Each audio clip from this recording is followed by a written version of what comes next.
Proposition 283. Hopefully long after the big freeze, and then maybe even a big rip, our pocket of space-time will eventually see another collision, where not only would the collisions of celestial bodies and even nebulous gas turn mass into hot, dense energy, but potentially even the subquantum foam and neutrinos, when passing near other subquantum foam or neutrinos at relative speeds in excess of 2 or 4 or 42 times the speed of light, could also vaporize into hot, dense, swirling energy that someday form atoms and galaxies again. Proposition 284. If the nested succession of parent frames of reference involved in the two pockets that intersected to create our visible patch of spacetime were tens of thousands or hundreds of thousands of nested levels higher than our visible universe, then the relative speeds of the collisions that occurred could easily have surpassed 8 or 16 times the speed of light.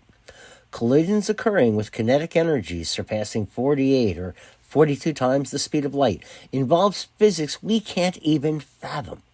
But we can make predictions, and our best idea of what Laniakea looks far more like the results of collisions than it does expansion from a hot, dense center.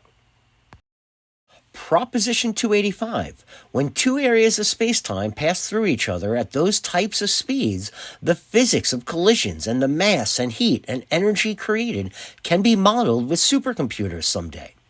But we cannot neglect the impacts of spacetime itself. Vacuum energy, virtual particles, subquantum foam, neutrinos, stray electrons and photons and sparse nebulous gas would all experience incredible heat and friction and would also turn into hot plasma, leaving hot, swirling, dense plasma behind as the larger pockets continued on their ways.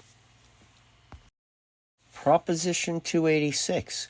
Our current lambda CDM model is very detailed and complex, starting with physics occurring fractions of a second after the start of something. I see a big problem in the physics behind what caused that something to release so much heat and energy from such a tiny, dense spot. It made sense when proposed, but after so many band-aids have been added over the years that it can no longer adequately answer too many mysteries to ignore, the time has finally come to admit that an assumption made over a century ago may have been wrong.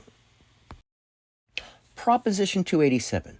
We must shed our last shreds of Earth-centricity and embrace the reality that time is eternal, space is infinite, and an infinite span of time, thus infinite number of separate habitable planets, pre-existed the direct chain of events that spawned our visible universe.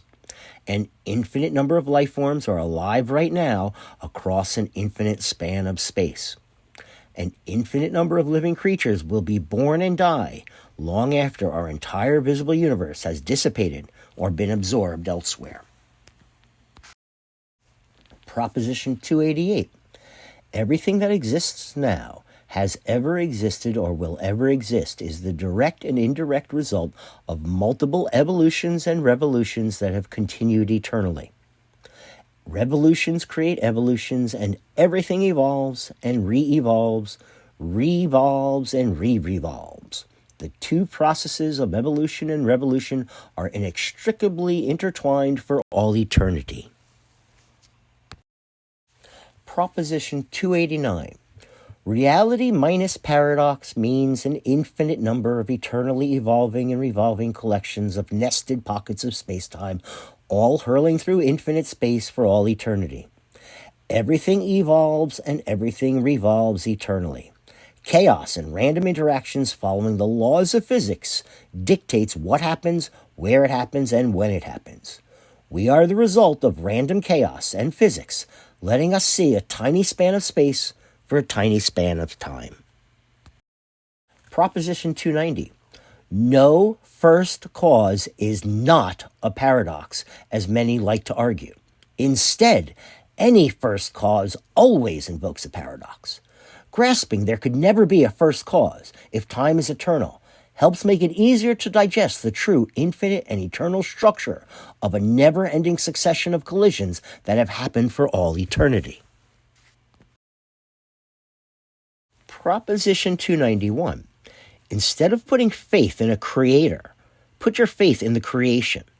Only humans and nothing divine is going to control how far in our evolutionary process we get to achieve, this time on this planet. Humans have existed on an infinite number of other planets before us and exist on an infinite number of other planets right now. Let us aim for above average and try not to destroy ourselves when we are finally so close to actualizing a flourishing society for all creatures.